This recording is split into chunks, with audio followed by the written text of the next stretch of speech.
Chapter 7. They couldn't get back into the firing range, and Rash figured there wouldn't have been anything to see there anyway. They couldn't get anything more from Phillips, even if they followed him. Rash figured that was the end of it, at least for the moment. But when they were rolling again, Schaefer didn't take the turn for the bridge to take Rash back home to Queens. Instead, he headed straight downtown. Rash looked at the expression on Schaefer's face and decided not to argue. He remembered how he'd been thinking earlier that he'd never really seen Schaefer angry, and suspected that this was in the process of changing. "So," he said, in hopes of lightening the atmosphere, "just what kind of work did your brother used to do for this General Phillips?" "Rescue operations," Schaefer said. "Covert stuff. They're dirty jobs. The stuff they couldn't do themselves. When they fucked up and needed someone to pull their asses out of the fire, they called Dutch." Rash didn't need to ask who they were. "He kept it as clean as he could, though," Schaefer said. "That was why he worked freelance, so he could turn down jobs he didn't like. He'd had enough of that do-as-you're-told crap in Nam, worked his way up to major, and still had to put up with it until he went out on his own." Rash wondered where Schaefer had got his fill of that do-as-you're-told crap. He pretty obviously wasn't any fonder of taking orders than his brother had been, even though he'd stayed in the army longer. "There were still screw-ups sometimes," Schaefer said. "He told me about a bad one in Afghanistan once." "Afghanistan? Did it have anything to do with these killers?" "No." For a moment, Schaefer drove on silently. Then he said, "There was another thing, though." Rash waited. "Last I heard from Dutch," Schaefer said at last, staring straight ahead as they left the avenue and turned into the narrow streets of Lower Manhattan, "was when he was passing through, on his way from nowhere in particular to somewhere else. He and I went out drinking." "You have any brothers, Rash?" "Nah, 2 sisters." "That wouldn't be the same. Dutch and I, we didn't need to talk much." Rash nodded. "So I wasn't expecting him to tell me all the latest shit about what he was doing or anything. It was enough to be sitting there with him drinking, watching the TV over the bar, you know. But that last time it was kind of weird. Something was different." Rash knew what Schaefer meant. He also knew he didn't need to say so. "We sat there drinking, for a long time," Schaefer said. "And he started telling me stuff after all. Not in any particular order, you know. We were both feeling the booze by then. And he just said whatever it was he was thinking about, whatever was bothering him as he thought of it." "What did he say?" Rash asked. "He told me about this job he'd had," Schaefer replied. "Leading his squad into Central America on another rescue mission where some half-assed CIA stunt had gone wrong somehow. He didn't tell me any details of what it was about or who was there. He never did. Wasn't supposed to.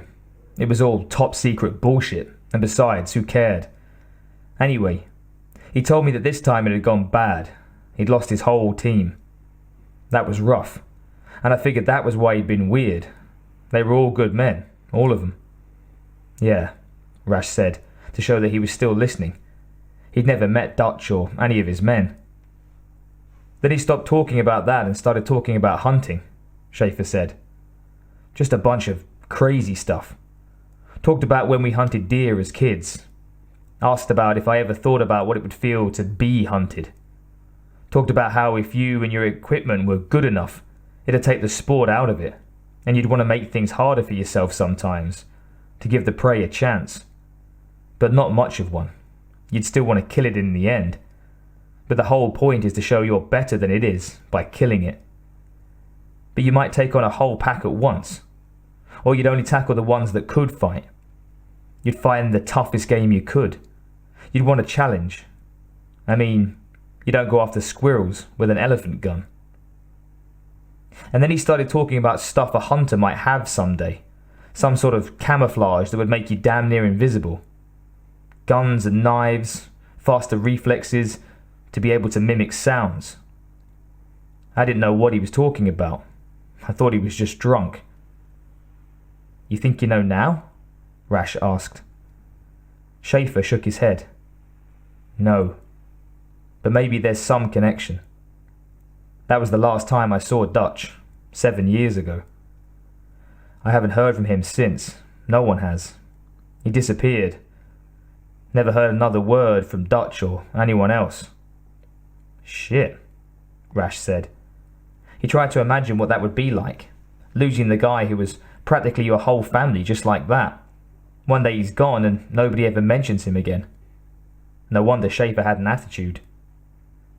And maybe there was some connection. Maybe the berserk killers loose in New York were the same ones that had taken out Dutch's squad in Central America. Maybe Phillips knew that. Maybe he tracked them here. And maybe these people killed for sport like big game hunters. The skinned bodies seemed horribly appropriate for that theory. But who would do it? And why? And if they had this super hunting equipment Schaefer and Dutch had talked about, where'd they get it? Had some secret operation of one of the government organizations that weren't supposed to exist gone wrong somehow? Were the killers Phillips' own men, maybe, gone rogue? But what did that have to do with the heat? Why couldn't Phillips send out better men and better equipment to stop them, instead of just covering up after them? It didn't make sense. But there almost had to be some connection. Schaefer had seen it straight away. Were the killers after Schaefer? Had they gotten Dutch and come after Schaefer in case Dutch had told him too much? But so far, they hadn't tried for him. Those two amateurs the other night couldn't be related to whoever had taken out Lamb and his crew.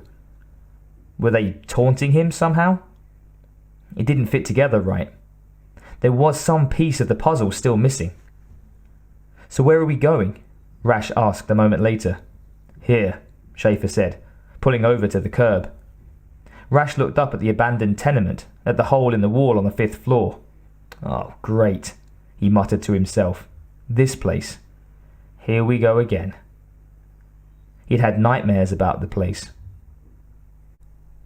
Of course, he would probably have nightmares about the police firing range too. At least this little side trip wouldn't be adding any new scenery to his bad dreams. And after all, where else was there to go, with the firing range off limits? But there wasn't going to be anything left to find here. There couldn't be. Schaefer was already out of the car, adjusting his shoulder holster. Rash scrambled out of the passenger side as quickly as his incipient paunch would allow, and said, "Schaefer, McComb must have had his forensic people go all over this place with tweezers by now." "McComb's people," Schaefer interrupted, "couldn't find their asses with both hands in their back pockets. But the feds, screw the feds." He marched up to the building. The door was chained and padlocked, and crisscrossed with yellow police line tape. For a moment Schaefer stood, fists at his side, and stared at it. "Whoever's doing these killings," he said, "they've messed with my city. They've messed with my people, and they've messed with the cops, and maybe, just maybe, they've messed with my brother." He raised one foot. "I want them." He kicked hard. The chain snapped, and the rotted wood of the door shattered. Schaefer stepped through the ruins. "You wait outside," he told Rash, without looking back. "Anybody tries to come after me, shoot 'em." Rash watched Schaefer vanish into the gloom. Yeah, he thought, I've finally seen him angry.